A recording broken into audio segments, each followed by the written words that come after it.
I have never had a British person say to me anything openly about going to therapy.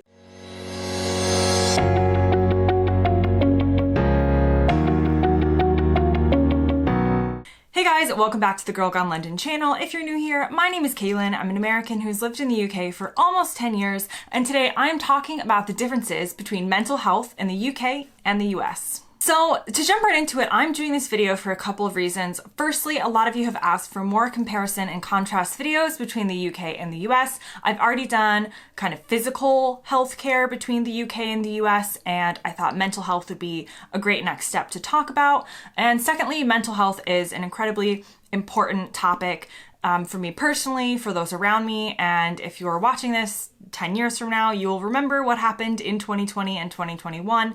A lot of us are struggling with mental health, so I thought it's something that we should sit down and have a more serious conversation about. I am always welcoming comments down below, so let me know your thoughts. My experience here in the UK is based on living in the southeast of England and the resources that are available there. So if it's different for you in Scotland, Wales, Northern Ireland, or elsewhere in England, definitely comment below and let me know. And again, this is not your typical British versus American video where we talk about kind of funny differences in the language or the fact that people drive on the wrong side of the road to me. I have lived here for almost 10 years, which means I have experienced quite a lot maybe that someone who has only moved over for a year or who is newer here wouldn't necessarily have experienced or be able to talk about. So I thought I would lend my voice to this conversation because, like I said, I think it's a really important issue and I think it's something that we should be talking more about. Okay, so I want to start off with the practicalities of getting mental health help in both countries, and then I want to talk about the attitudes towards mental health. So starting with the practicalities, this isn't going to be a video where I necessarily can say in this sense that anyone wins. This isn't so much a me choosing between countries. I just want to talk about the differences. So in the UK, when it comes to getting help for mental health, the first place that most people will go would be the NHS, because the NHS is the healthcare system that most everybody uses, unless you can choose to go private, which we'll talk about in a second. But most people will start off contacting their GP, their general practitioner, on the NHS. And this is in my personal experience, as well as those very close to me. So this is not hearsay. This is what I have experienced. We have had pretty good reception from GPs around us regarding mental health and referring us on to places. There are a couple of things that I noticed, however, when dealing with mental health on the NHS. Firstly, I think the people who work in mental health on the NHS are wonderful and fantastic at their jobs. I haven't experienced any bad counselors or a GP who just kind of dismissed it, but the system in general seems to definitely struggle with managing all of the mental health resources. There don't seem to be quite as much being funneled into mental health in the UK as there is into the physical health.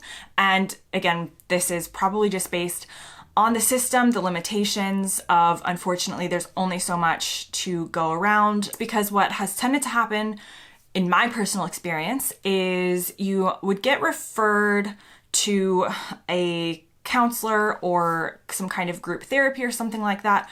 Oftentimes they would just refer you to do some worksheets, and then you might have a phone call. And this is not related to the situation during the lockdown. So this is pre-2021. So I completely understand things being online or on the phone right now.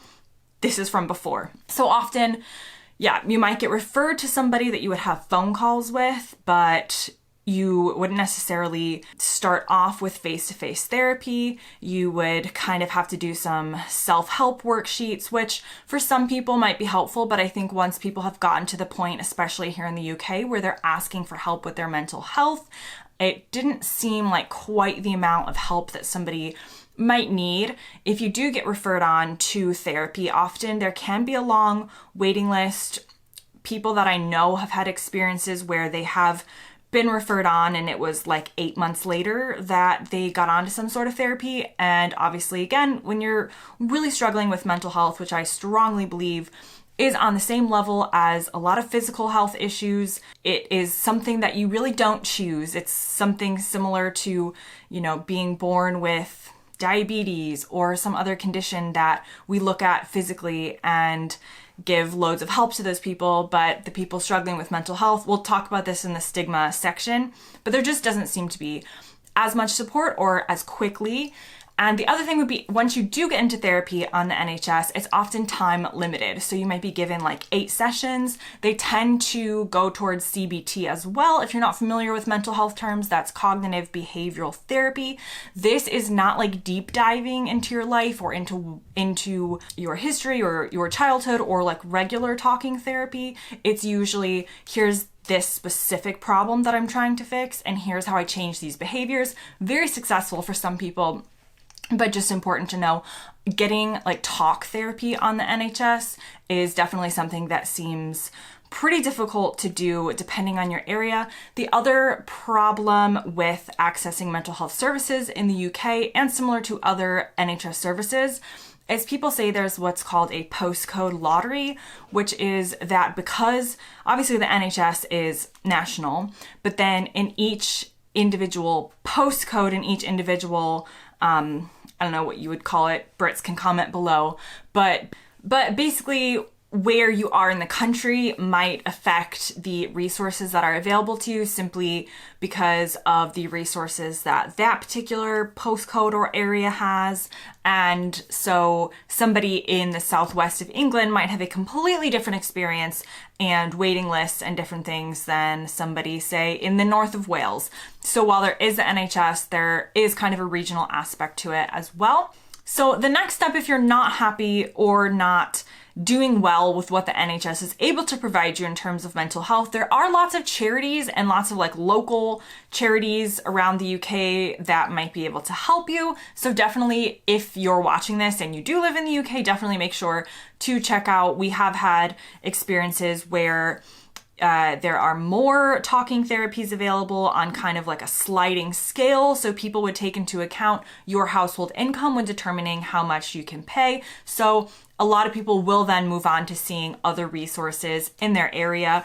And sometimes you will have to pay. Some of them do offer some free situations. But again, obviously the system, the counselors need to get paid, the therapists need to get paid. So at the end of the day, a free therapy is often very time limited, or often looks more like a weekly phone call instead of something in person where they would need an office or something like that. Okay, so the next step after you have tried those, or you kind of decide, I just want to be able to pick a therapist and to show up weekly and have it be done, you can pay for private therapy. So there are licensed private therapists who are licensed by a governing body. They are legitimate. But the system works where you don't go through the NHS, you contact them directly, make an appointment, and you can have as many therapy sessions as you want because they are private, so they will accept your money for as long as you are willing to pay.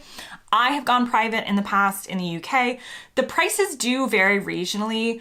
It can be anywhere from like £35 a session to £150 a session, and really anything in between. Sometimes they will offer some sort of payment plan or sliding scale. I feel like not as much as not charity therapists, but the therapists who work for mental health charities and mental health associations, because obviously the private therapists are private. They have to pay for their office space and they are in it as a business, even though their goal of the business is to help you get better or feel better. Again, it's very hard for me to weigh in specifically on which is better because I'll get to the US situation in a minute, which I don't necessarily think is better.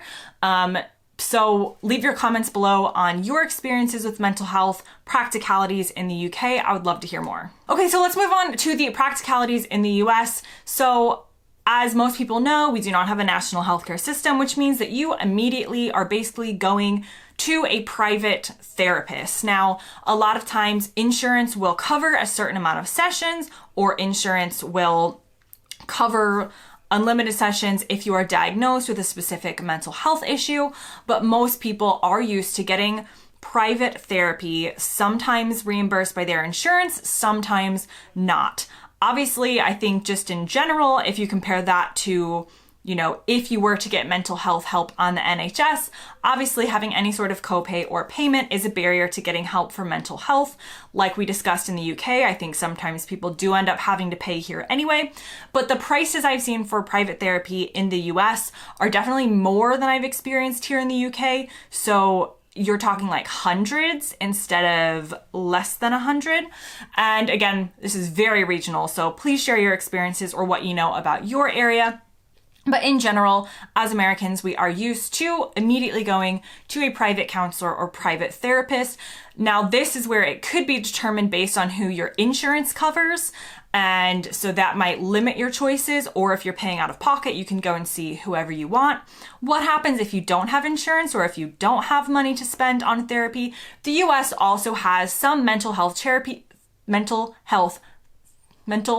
charities, couldn't get that out, as well as some mental health helplines that are free that you can call, and more regional situations. So if you live in a particular city, they might have a mental health charity that can help you. So I think in the US, you don't have to jump through hoops in terms of going to your GP, getting a referral, waiting on a waiting list, but you're going to jump through the hoops when it comes to which therapist is my insurance covering, and is my insurance going to cover X amount of sessions? I know therapists in the UK have to get used to like filling out insurance forms and making diagnoses that basically are for insurance purposes as opposed to an actual diagnosis, in order to make sure that the client or that the patient is still getting help, because the insurance wants some sort of diagnosis that they can put down on paper, even if it's not as easy as that. So those are kind of the practicalities between the two systems. Again, it is very variable depending on where you live and how difficult of a time you're experiencing or how intense your symptoms are, but that's kind of the practicalities. Now, the second part of this video, and what I really most wanted to talk about, is attitudes and stigma towards mental health in both countries. So in the US, especially nowadays, it is pretty common to speak openly about going to therapy. People might mention it like, oh, I need to leave at 5, I've got a therapy appointment, and nobody really thinks anything of this.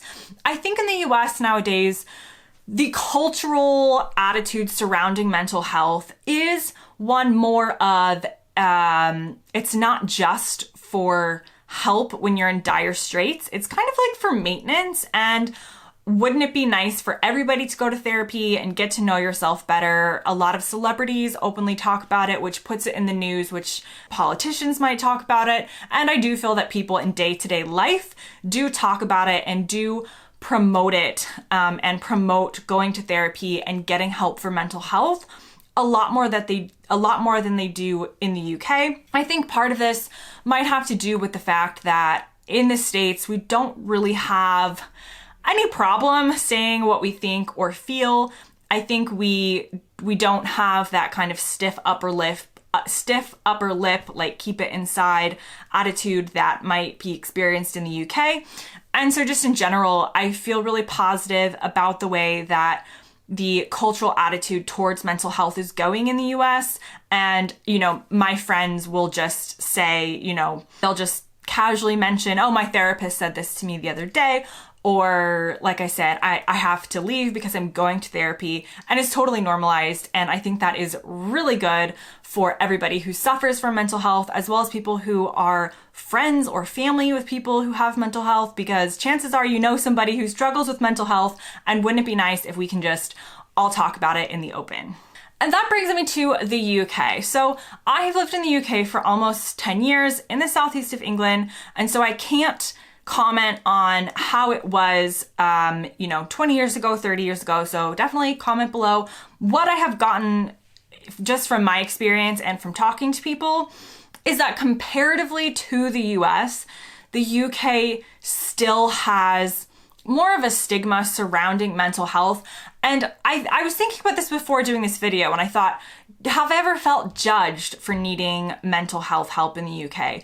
No, I haven't necessarily felt that people are thinking negatively about who I am as a person or about who somebody else is for getting mental health help. But the best way I can describe it is that I feel like in the UK, going to therapy or getting help for mental health is something that is seen as what happens when you've exhausted your other options. You're kind of at the end of your rope. So you've gone for a long walk, you've had your tea, you've talked to your friends or to your family or whatever kind of other solutions that people come up with. And it's kind of like you admitting that there is a pretty serious problem that you need help with. And that is kind of where therapy comes into play. I have never had a British person say to me anything openly about going to therapy or just kind of off the cuff about their mental health. I do feel like there is definitely a culture of keeping it inside and not being so open about things like that. And some British people watching might be like, well, yeah, it's kind of weird to be open about your mental health. I disagree, but that is kind of what I have sensed in the UK. So it's not that people are necessarily rude or judgmental towards people who do have mental health issues, but in the US, we kind of just see it as like, everybody should probably be in therapy. Like it's more of a maintenance thing. It's more of a thing that we do not just when we have a huge problem or a huge issue that we need help solving. It's kind of just like a weekly basis. Like life is tough. We've all been through some stuff. Like let's talk about it and let's go to therapy. Whereas here in the UK, it's kind of like you've reached the end of your rope. Something is really wrong. You need to now go get help, if that makes sense. So I think the stigma over the years has gotten better. I've seen a lot more media attention about mental health and celebrities coming out talking about mental health. And I say celebrities because obviously they're the ones who are making headlines. So anytime something positive like the normalization of mental health issues or getting help can be in the media, that's great. But I still do think there is a difference between the two countries and the attitudes that we have about mental health. I'm not sure if this is something that will ever change in the UK. I'm hoping that it does become more commonplace here to think of therapy or think of counseling as sort of more of a maintenance process as opposed to just a dire straits kind of situation, especially after the year that we've all been through. But in general, I do think this mostly speaks to the differences in cultures and the kind of nature of Americans to maybe overshare sometimes, which leads us to not caring if we share about our mental health, and the British attitude of kind of keep it a bit quieter, keep it a bit to yourself. Mental health is something that you might talk about to your doctor or to your partner, but it's not something that you're going to mention at the pub that you just came from therapy. If you're interested in more comparisons between the UK and the US, definitely hit subscribe. Check out the Girl Gone London book, which is my American expat adventures in the UK, which I'll link below. And mostly, I hope you enjoyed and got something out of this video, and I'll see you next time.